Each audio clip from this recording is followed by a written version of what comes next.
സമീപകാലത്ത് കേരളം ഏറെ ചർച്ച ചെയ്ത ഗാർഹിക പീഡന കേസാണ് പന്തീരാങ്കാവിലേത്.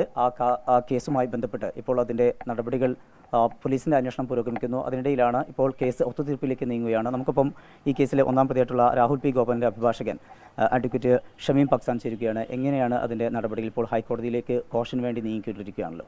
ഞാൻ ആദ്യമേ പറഞ്ഞു, പരാതിക്കാരിയുടെ FIS കൊണ്ട് ഇത്തരത്തിലൊരു കേസ് ഇല്ലയെന്ന് ഞാൻ ആദ്യമേ പറഞ്ഞിട്ടുണ്ട്. കാരണം പരാതിക്കാരിയും ഒന്നാം പ്രതി രാഹുലും തമ്മിൽ സൗന്ദര്യപ്പിണക്കം മാത്രമേ ഉള്ളൂ. ആ സൗന്ദര്യപ്പിണക്കം അവർ പറഞ്ഞു തീർക്കാവുന്ന കാര്യമാണ്. അത്തരത്തിലൊരു സൗന്ദര്യപ്പിണക്കത്തിൻ്റെ വിഷയത്തിൽ ഇത്തരത്തിലും വളരെ വലിയ രീതിയിലേക്ക് ഈ കേസിനെ കൊണ്ടുപോകേണ്ട ആവശ്യം പോലീസിനില്ലായിരുന്നു. അതുപോലെ തന്നെ ഞാൻ കഴിഞ്ഞ 29-ാം തീയതി ഈ പരാതിക്കാരി ഹൈക്കോടതി മുമ്പാകെ കേസ് കോഷ് ചെയ്യുന്നതിന് വേണ്ടിയിട്ട് അഫിഡവിറ്റും വക്കാലത്തും ഒപ്പിട്ട് നൽകിയിട്ടുണ്ട്. അതിൻ്റെ ഭാഗമായിട്ട് അത് ബഹുമാനപ്പെട്ട ഹൈക്കോടതിയിൽ ഫയൽ ചെയ്തിട്ടുണ്ട്. കേസ് കാര്യങ്ങളിൽ ഒരു പരാതിയും ഇല്ല എന്നാണ് പെൺകുട്ടിയുടെ വിഷയം. അത് തന്നെ കഴിഞ്ഞ ദിവസം സ്റ്റേറ്റ്മെൻറ്റ് കൊടുത്തിട്ടുള്ളത്. പോലീസിൻ്റെ അന്വേഷണം പുരോഗമിക്കുന്നു. അടുത്ത ആഴ്ച കുറ്റപത്രം സമർപ്പിക്കാനിരിക്കുകയാണ്. പോലീസ് ഈ കേസിലെ ഒന്നാം പ്രതിയായ രാഹുൽ ഉപദ്രവിച്ചു എന്ന് പറയുന്നതിൻ്റെ വോണ്ട് സർട്ടിഫിക്കറ്റ് പോലും ഇന്നേ ദിവസം വരെ ബഹുമാനപ്പെട്ട ജുഡീഷ്യൽ ഫസ്റ്റ് ക്ലാസ് മജിസ്ട്രേറ്റ് കോടതി 3 മുമ്പാകെ ബോധിപ്പിച്ചിട്ടില്ല. ആ നിലയ്ക്ക് രാഹുൽ ഗോപാൽ ഇന്ന് ജാമ്യത്തിന് അപേക്ഷിക്കുക വന്നാൽ അദ്ദേഹം 307 പ്രകാരം വകുപ്പ് പ്രകാരമാണ് അദ്ദേഹത്തിനെതിരെ കേസ്.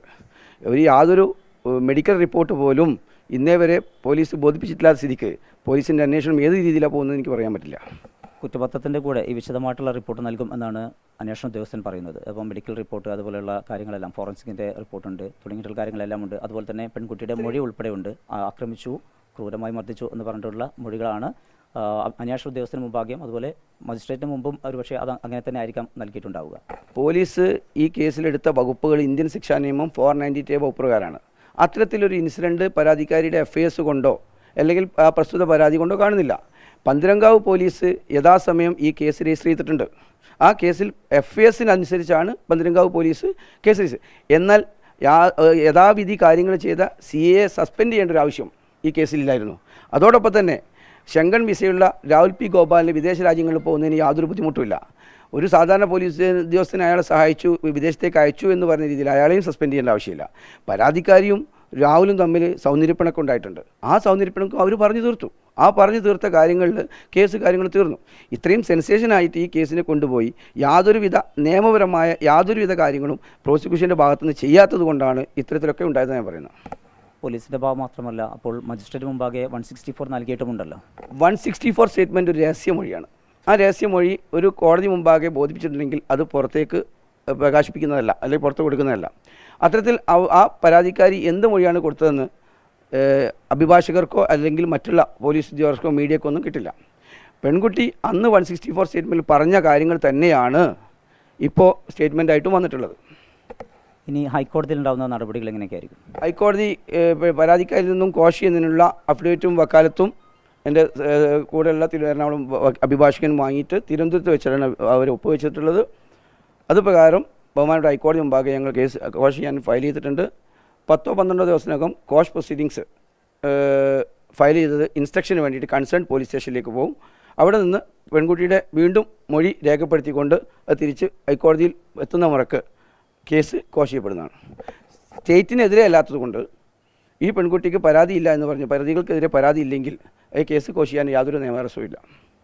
രാഹുൽ പി ഗോപാൽ ഇപ്പോൾ എവിടെയാണുള്ളത്? നാട്ടിലെത്തുമോ ഈ അതിൻ്റെ സെറ്റിൽമെൻറ്റിൻ്റെ ഭാഗമായിക്കൊണ്ട്? രാഹുൽ ഇപ്പോഴും വിദേശത്ത് തന്നെയാണ്. പ്രോസിക്യൂഷൻ്റെ ഭാഗത്തുനിന്ന് പോലീസിൻ്റെ ഭാഗത്തുനിന്ന് നടപടികൾ, ഇൻ്റർപോൾ, ലുക്കൗട്ട് നോട്ടീസ്, അതേപോലെ തന്നെ ബ്ലൂ കോർണർ എന്നൊക്കെ പറഞ്ഞിട്ട് പ്രഹസനം ഉണ്ടാക്കുക ചെയ്തത്. അത്തരത്തിൽ യാതൊരു നടപടിയും ഇന്നേ വരെ എടുത്തിട്ടില്ല. അത്തരത്തിൽ ജനങ്ങളെ തെറ്റിദ്ധരിപ്പിക്കുന്ന രീതിയിലുള്ള കാര്യങ്ങളാണ് ഇതുവരെ വന്നുകൊണ്ടിരുന്നത്. പെൺകുട്ടിയെ കാണാനില്ല എന്ന് പറഞ്ഞിട്ട് പിതാവ് അവിടെ പറവൂരിലൊരു കേസ് കൊടുത്തിട്ടുണ്ട്. പെൺകുട്ടിയെ കണ്ടെത്താൻ കഴിഞ്ഞിട്ടില്ല.